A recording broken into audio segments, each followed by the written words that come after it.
Queridos, esse salmo, a título de informação, ele é um salmo composto por Davi. E Davi compôs esse salmo nos seus 17 versículos. Nós vamos poder perceber que Davi, ele fala de aflição, ele fala de angústia, ele fala de tristeza, ele fala de paciência, sim, ele fala de perseguição e de inimigos. E nós também vamos perceber que o salmista, ele está clamando a Deus que o livre, e está também agradecendo a Deus porque Deus o livrou. Então esse salmo, irmão, ele provavelmente Davi o compôs durante as suas peregrinações, quando ele sofria perseguição por Saul. Saul perseguiu Davi durante mais de 10 anos. Também Davi sofreu perseguição por parte do seu próprio filho, que o expulsou de casa, do reino, sofreu perseguição. E diante de todas as adversidades que Davi enfrentou na sua vida, e quem aqui, irmãos, não passa por adversidade? Quem aqui não passa por oposições? Quem aqui não tem os inimigos que se levantam contra si? Todos nós temos. Todos nós temos os momentos difíceis da vida, todos nós temos as tribulações da vida, as adversidades da vida, todos nós temos momentos em que os inimigos se levantam contra nós, os opositores, os caluniadores, os criticadores, sim, Satanás usando os seus servos para perseguir, para te perseguir, para tentar te entristecer, para tentar te desanimar, para tentar te fazer o mal, para tentar destruir sua vida, sua casa, seu lar, seu casamento, sua saúde, enfim, para tentar destruir sua vida. E nesses momentos, irmãos, Davi mostra como ele se comportou. Só que vale lembrar que o inimigo de Davi era muito mais, humanamente falando, poderoso do que ele. Porque o inimigo de Davi, chamado Saul, era o rei. Saul tinha um exército, Saul tinha armas, Saul tinha escudos, Saul tinha armaduras, tinha um exército todo preparado. E Davi não tinha nada disso, a não ser 400 homens, e dos piores que tinham, se juntaram a Davi para estar ali acompanhando-o naquele momento.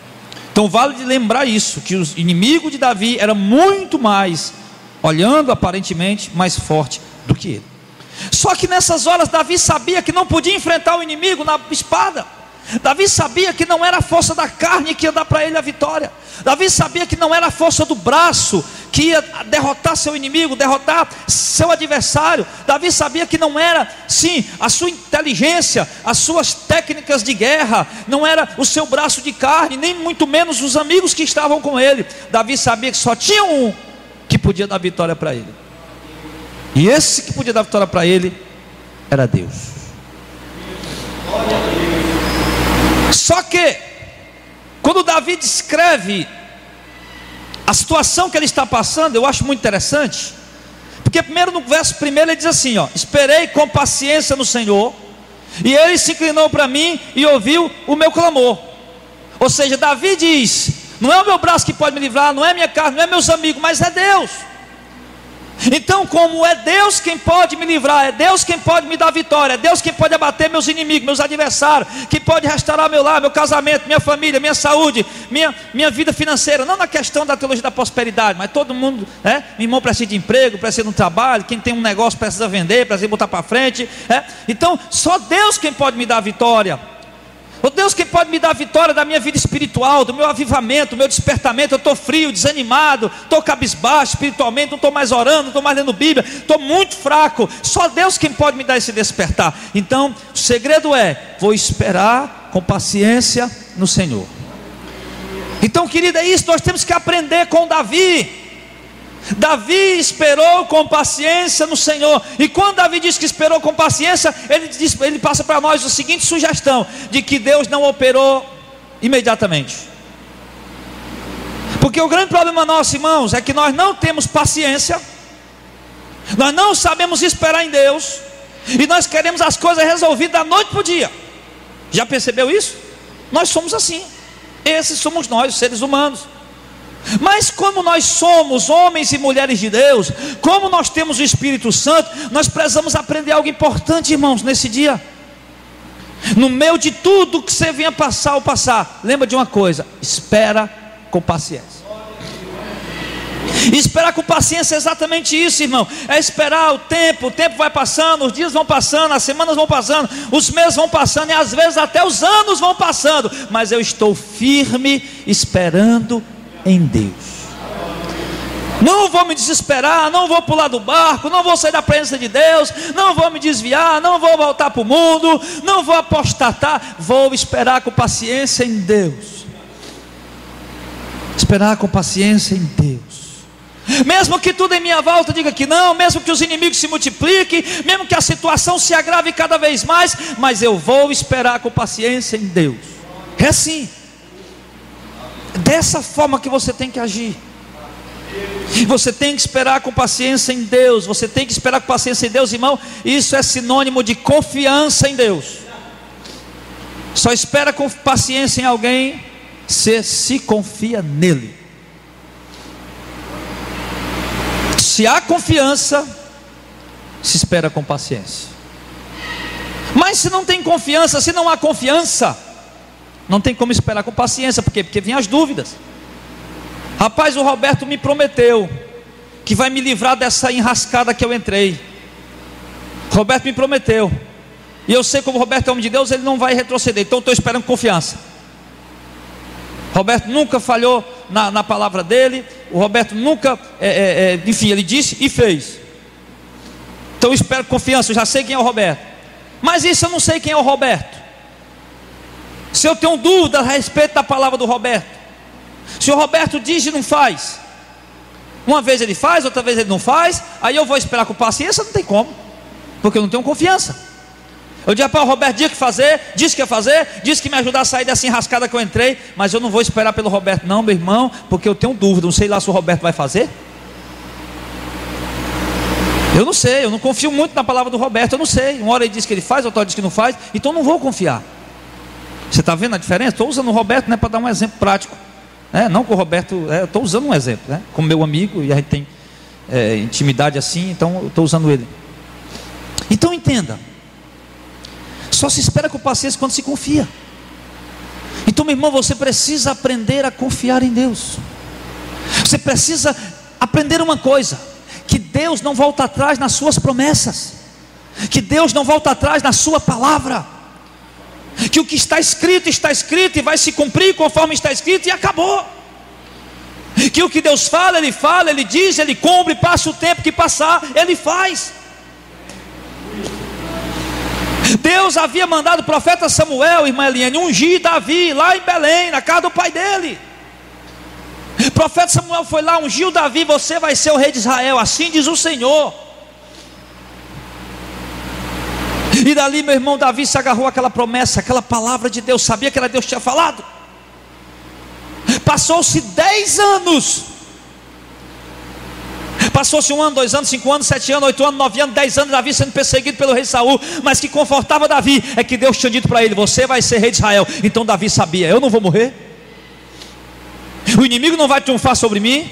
Por quê? Por uma simples coisa: que Deus não vai falhar na sua promessa. Se Deus disse que eu vou ser rei de Israel, então nem que seja por um dia, por uma hora, eu vou ser rei de Israel, e acabou.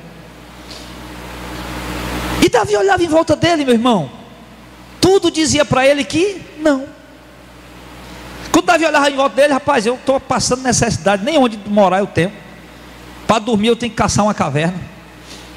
Para comer eu tenho que mandar pedir em algum canto aí vizinho, para alguém me dê um prato de comida. Quando a gente consegue uma caça, a gente consegue, faz. Quando não consegue, tem que mandar pedir em algum lugar. Mas nada disso, dessas dificuldades, impedia Davi de continuar esperando com paciência em Deus. Nenhuma dessas dificuldades impedia Davi de continuar esperando com paciência em Deus. Só que infelizmente, irmãos, a nossa fé é tão pequena, que se Deus diz algo para nós, porque eu particularmente não creio que os dons cessaram, eu não creio. Eu creio que os dons continuam, nunca jamais como foi no começo, como os apóstolos, mas Deus continua operando sim. E nenhuma profecia do Novo Testamento que você vê ali, Ágabo, as filhas de Filipe profetizando, nenhuma está relacionada à doutrina, nenhuma.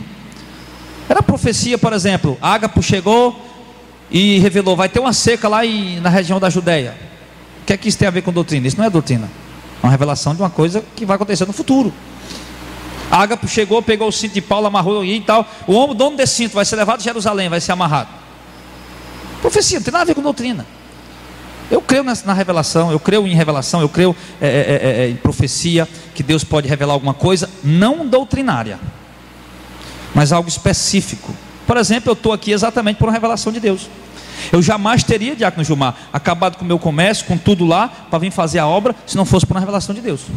Jamais teria deixado minha cidade, onde eu nasci e me criei. Nunca na minha vida pensei em sair de lá. E eu dizia, não vou sair da minha cidade. E um determinado dia Deus mandar eu vir para cá para começar o ministério. Não teria vindo se não fosse por uma revelação de Deus. Eu creio que Deus fala. Eu creio que Deus fala. Ele falou comigo. Por que é que eu vou dizer que Deus não fala? Então Deus, irmão, muitas vezes Ele fala conosco algo. E nós temos convicção que é Deus que está falando. E eu tentava convencer as pessoas. Eu dizia, Viviane, Deus falou comigo, eu sei o que eu tenho que fazer. Eu falei, papai, mamãe, eu tenho que ir, eu tenho que ir. Meu filho não vai, eu tenho que ir. Deus falou comigo, eu não posso provar para vocês. Eu cheguei na igreja que eu congregava, a igreja lotada, peguei o microfone, estava lá os irmãos, pastor, o pessoal lá. Eu disse, irmãos, eu estou saindo da igreja, estou saindo do ministério, entrei pela porta da frente, quero sair pela porta da frente, porque Deus falou comigo e mandou que nós fôssemos realizar uma obra. Eu não tenho como provar para vocês, eu só sei que Deus falou comigo, eu tenho que ir.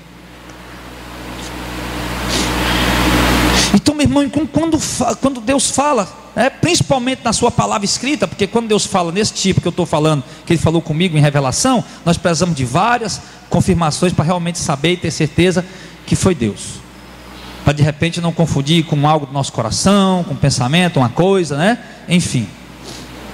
Mas Deus falou, nós precisamos esperar com paciência. Então nós precisamos aprender a confiar na palavra de Deus. Eu quero lhe dizer, meu irmão, sim, que Deus disse a Abraão, Abraão, sai da tua terra, da tua parentela, que eu vou te dar filhos, vou te fazer uma grande nação. Abraão, meu irmão, a mulher de Abraão era estéril. Pastor, será que não era Abraão que era estéril? Não, podia até pensar que fosse, mas já que ele teve um filho com a escrava, não era ele então. Aí, meu irmão, Deus disse, vai Abraão, vou te fazer uma grande nação. Passou 25 anos, irmão, 25 anos Abraão esperando, quando ele estava com 100 anos de idade, impossibilitado de gerar filho. Sara com 90, impossibilitada de gerar filho. Deus cumpre a promessa, porque uma palavra de Deus não volta atrás.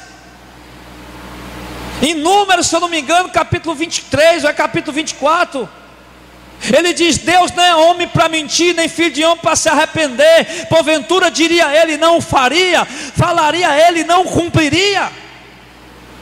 O que ele está querendo dizer ali? Que Deus, se Deus fala, Ele faz, se Deus diz, Ele cumpre. Passe o tempo que passar, passe o céu e a terra, mas Jesus disse, as minhas palavras não passarão.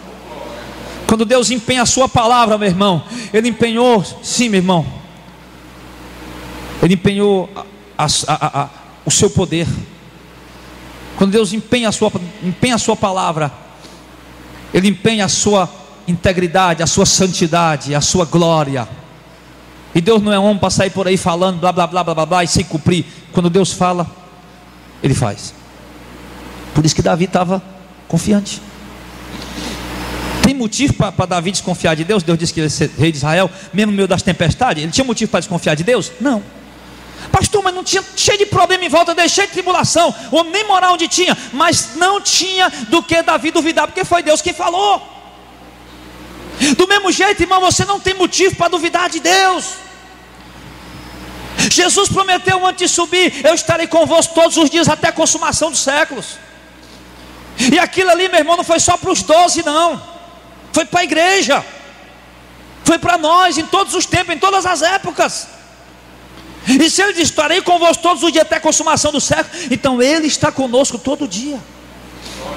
Ele anda conosco todo dia, todo instante, toda hora. Ele não nos abandona sequer um único momento. Então você aprenda a confiar no Senhor. Aprenda a confiar em Deus. Pode ter certeza, quando você sair daqui, meu irmão, Deus está contigo lá. Quando você entrar no teu carro, quando você subir na sua moto, quando você pegar a sua bicicleta, quando você entrar no ônibus, ou quando você entrar no trem, sei lá, de jumento a cavalo, que você veio, quando você estiver lá, Deus está contigo. Quando você estiver lá na sua casa, sentindo uma dor, passando mal, Deus está lá contigo. Quando você estiver lá na sua escola, na faculdade, trabalhando, sei lá onde for, no seu trabalho, fazendo uma prova, o teste, Deus está lá contigo. Quando você estiver lá todo alegre, todo feliz, até esqueceu de Deus naquela alegria, Deus está lá contigo. Quando você estiver triste, chorando, angustiado, atribulado, Deus está lá contigo. Ele falou, Ele prometeu. Não temos motivo para desconfiar de Deus. Esperar com paciência no Senhor. É só a gente aprender, irmão, a esperar que Deus tem um tempo para tudo. Que Deus tem um tempo certo para fazer as coisas. Nós é que somos apressados. Nós somos apressados, bota um ovo para cozinhar, nem coragem, nem paciência para esperar 20 minutos para o ovo cozinhar. A gente espera, tira o ovo fora do tempo e come o ovo, faz cru.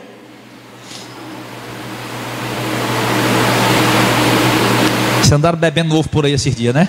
Eu olhei para a cara dos irmãos.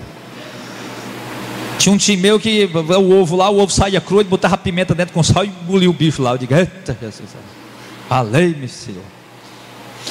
Não tem paciência. O nosso problema é esse. A gente não tem paciência com nada. A gente é estressado, esse mundo moderno, pós-moderno, agitação, tudo. Ontem o Gilmar e o Jacques estavam me mostrando lá uma grande chuva que houve na região da Arábia Saudita. Na Arábia Saudita, uma chuva que houve lá, chuva de não sei quantos anos, caiu num dia só. Estava lá tudo inundado, gente morrendo, carro sendo levado. Vocês irmãos viram esse vídeo aí?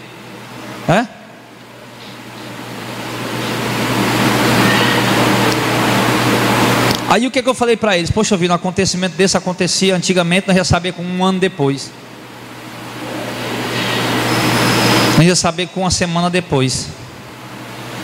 Nós ia saber quando a televisão fosse lá, divulgar no jornal. Agora não, acontece lá, já tem alguém filmando no celular, já joga, já espalha para o mundo todo na mesma hora, no mesmo instante. Aí com isso a gente vai perdendo a paciência de esperar as coisas. Se você chega na fila da padaria, para comprar um pão, se tem 3 pessoas na fila, você já não tem paciência de esperar. Você chega no caixa eletrônico para poder sacar um dinheiro, fazer uma transação, se tem 5 pessoas na frente, você não tem paciência de esperar. Você pega um trânsito doido desse de Fortaleza, que é uma loucura o trânsito de Fortaleza, meu irmão. Essa cidade gigantesca, a quinta, né? Se eu não me engano, a quinta maior do Brasil. Aí você pega um trânsito desse aí de manhã, como eu tenho que pegar quase 3 vezes por semana, pelo menos, ou 4, o Gilmar que pega todo dia. Aí você vai ali naquele trânsito doido ali, meu irmão, e tá aquela roma de carro, você fica doido, abuzinando, cuspindo fogo para um lado, para o outro, falando de um, falando do outro, meu irmão, atribulado, não tem paciência. Então compra um helicóptero para você, rapaz. Aí você vai voando lá, aí pousa lá. Mas a gente tem que aprender, irmão, a ter paciência. Você não tem paciência com as coisas que estão em sua volta, tenha paciência com Deus. Esperei com paciência no Senhor, e Ele se inclinou para mim e ouviu o meu clamor. Agora é interessante no verso 2, ele diz assim: tirou-me do lago horrível, de um charco de lodo. Na lama ele vai afundando, ele não tem firme, ele pisa lá e as pernas afundam, vai entrando dentro da lama, ele não tem firmeza, ele vai afundando. O Davi disse, o que é que Davi quer dizer com isso? Que a vida dele estava afundando. Aí diz, e Deus veio, me tirou do charco de lodo, botou meus pés em cima de uma rocha e firmou os meus passos, oh glória.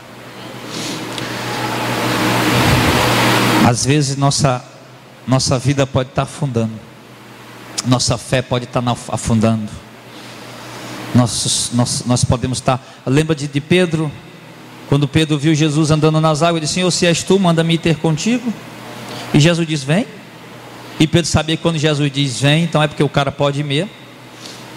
Aí Pedro, sem dúvida, sem duvidar, subiu e começou a andar em cima das águas. O único homem que andou em cima das águas, além de Jesus, foi Pedro. E pisou nas águas igual pisa em cima de rocha, e começou a andar. Por quê? Porque estava confiando no Senhor, porque estava firme os seus olhares no Senhor. Porque quem tem os olhares firmes, irmão, olhando para Deus, firmado em Deus, os pés dele não afundam. Ele anda pelos lugares mais escorregadios, mas Deus sustenta os passos dele. Ele anda pelos lugares mais tenebrosos, mais escabrosos, mas Deus firma os passos deles ali. E assim Pedro foi caminhando, pisando nas águas como quem pisa em cima da rocha, porque era o Senhor quem estava sustentando ele. Ele está firme no Senhor, firme no que Jesus tinha dito, firme na palavra do Senhor, olhando para Jesus, firme no Senhor. Assim deve ser nossa caminhada.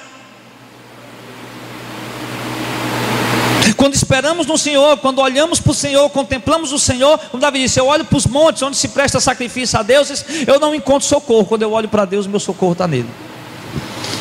Eu olhar para Deus, olhar para a palavra, olhar para as promessas, olhar para quem é Deus, que Ele é soberano, que Ele cuida de nós como um pai. Pai açoita o filho, açoita. Pai corrige, corrige, mas faz porque ama.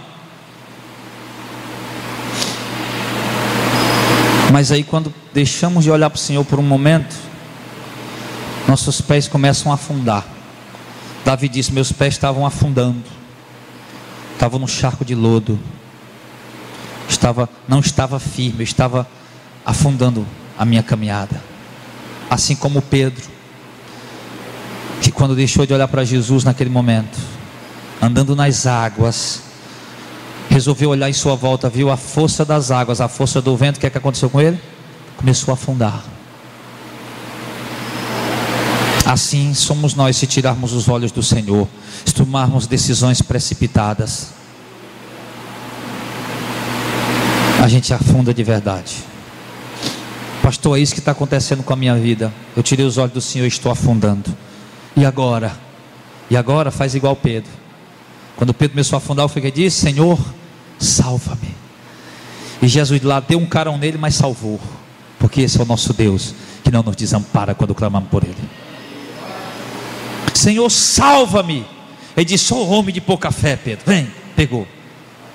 Quantas vezes Jesus disse isso comigo? Quantas vezes Jesus disse isso conosco? Senhor, eu não estou conseguindo resolver esse problema, Senhor. E Jesus disse, oh, homem de pouca fé. Mas como está chamando por mim, vou ajudar ele. Oh glória. Aí foi isso que aconteceu. Davi disse, Ele tirou os meus pés do lago horrível, me colocou sobre uma rocha e firmou os meus passos. Agora quando clamamos por Ele, esperamos por Ele, meu irmão, quando olhamos para Ele e colocamos a confiança na palavra dEle, nossos pés ficam firmes na rocha. A rocha que é Cristo. Não afunda, não resvala, não desvia. Ele continua firme no meio das tempestades, adversidade, lutas, problemas, circunstâncias adversas, mas Ele está lá firme na rocha, que é Jesus. Verso 3. E aí Deus vai, tira a gente daquela situação, charco de lodo, da frieza espiritual. Está frio espiritualmente, meu irmão, não consegue orar? Basta fazer um clamor a Deus. Senhor, eu não consigo orar, Senhor, me ajuda, me aviva. Vai fazendo isso com sinceridade todo dia. Vai. Que aí Deus, Ele vai ver a seriedade do teu coração, Ele vai vir, vai te renovar. Aí o Senhor tira seus pés do lodo, do charco de lodo, de afundar, coloca sobre a rocha e mais. No verso 3, Ele pôs um novo cântico na minha boca.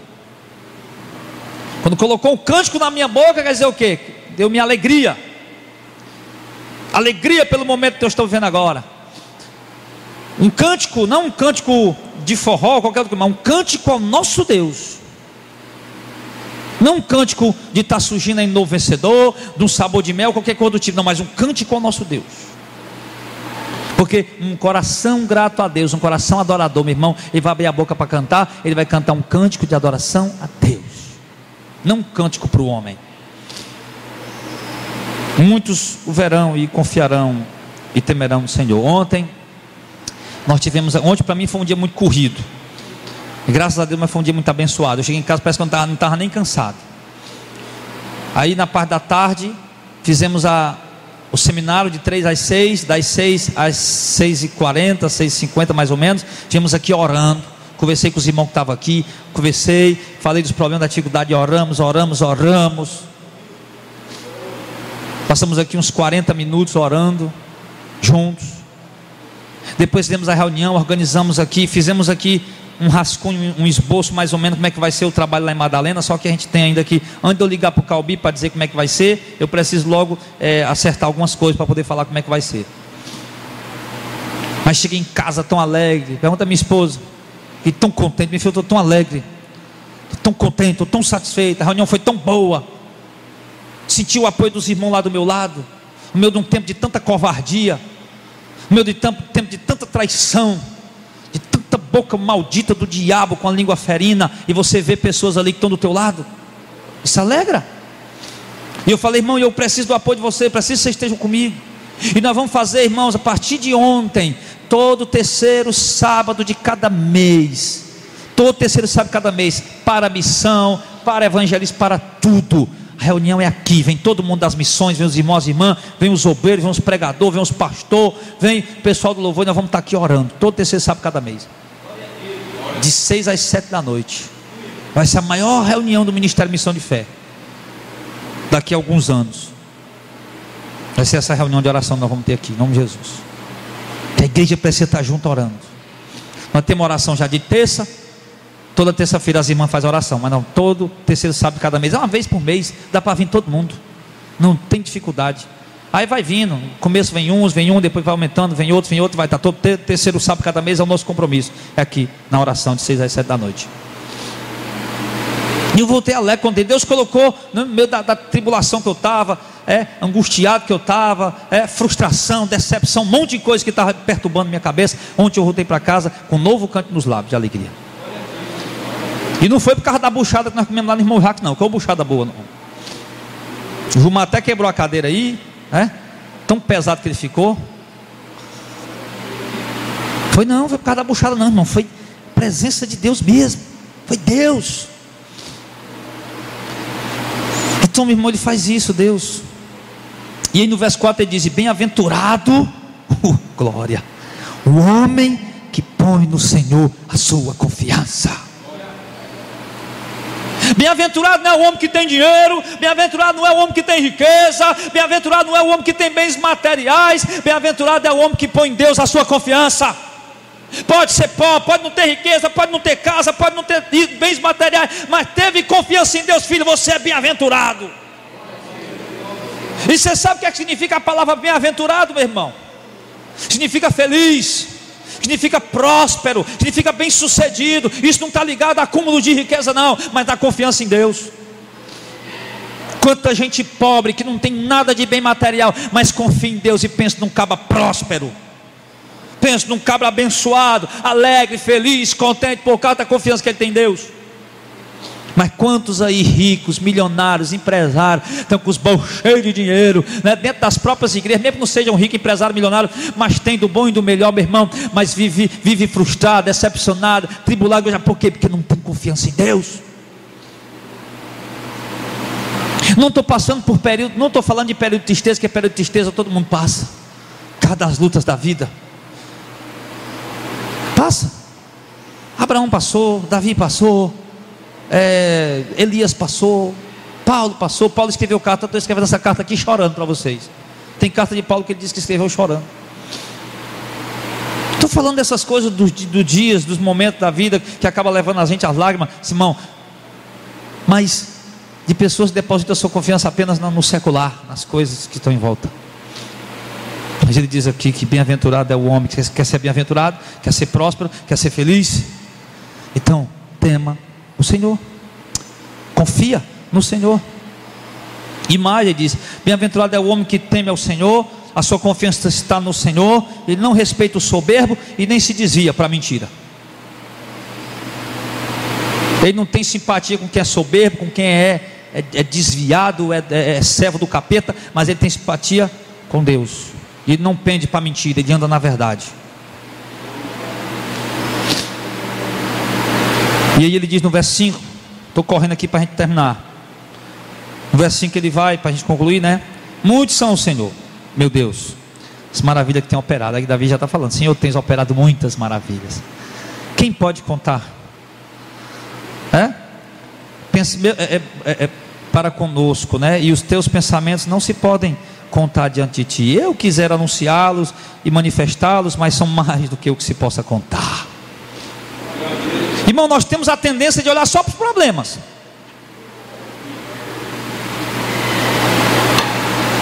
Conta aí as maravilhas que Deus já fez na tua vida.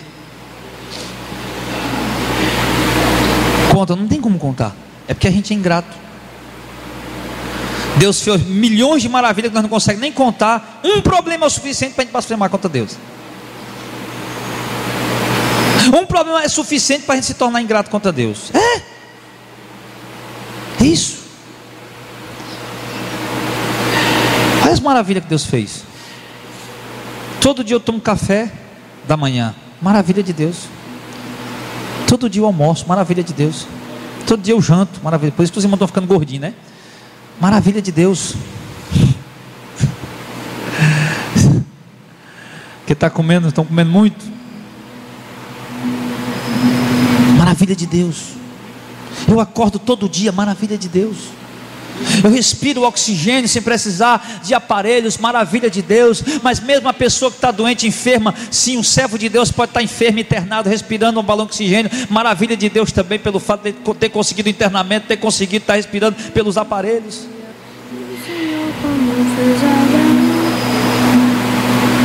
Maravilha de Deus, porque eu posso dobrar o joelho, orar e falar com Ele, saber que Ele está me ouvindo. Maravilha de Deus, a minha família, a minha esposa, o meu filho, a minha casa, o meu lar. Mas são tantas, irmãos, que é 0,00001% que eu falei. São muitas maravilhas. Aí vem um problema. Hoje eu estou com dor de barriga, estou doente. Ai, Deus esqueceu de mim, meu Deus, me abandonou. Hoje caiu um besouro nos meus olhos. Eu não vou mais ser crente, eu não vou mais servir a Deus. Caiu um besouro nos meus olhos.